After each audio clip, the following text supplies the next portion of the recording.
2015 Remembering Lives Taken.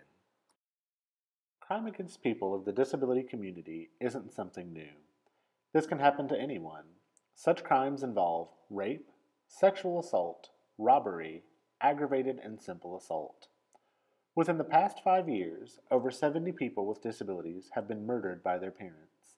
This unfortunate statistic, amongst many others, follows a repetitious pattern.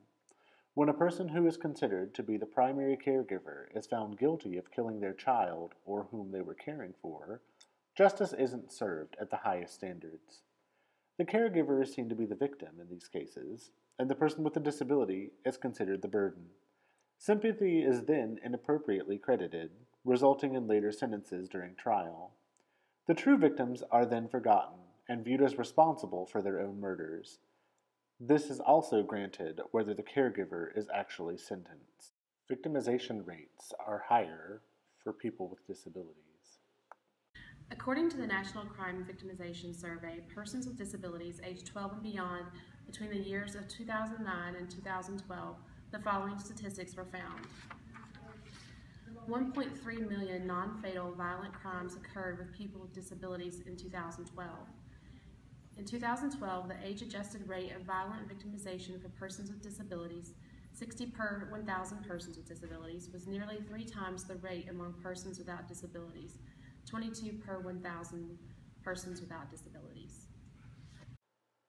People with disabilities have a higher age-adjusted violent victimization rate. For each racial group measured, persons with disabilities had a higher age-adjusted violent victimization rate than persons without disabilities in 2012. Also in 2012, 52% of non-fatal violent crimes against persons with disabilities involved victims who had multiple disability types. Altruistic Filicide. Although these facts are dated back a few years, the unfortunate truth is that the statistics continue to add up and that justice still isn't being served appropriately. The following definition is the primary motive that influenced the results of these statistics. Altruistic filicide. The parent kills the child because it is perceived to be in the best interest of the child. How can we prevent this?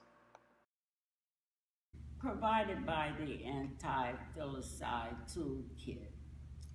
We can prevent this by changing the conversation, prosecuting, ending ableism, self-reporting, and community reporting.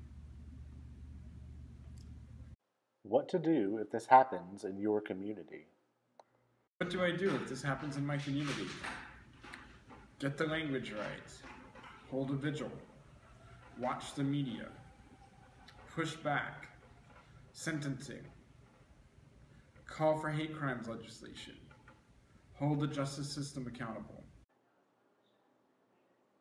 For more information on this much overlooked issue, visit the website for the Autistic Self Advocacy Network at www.autisticadvocacy.org. You can also visit the Disability Link office and speak with one of our independent living specialists.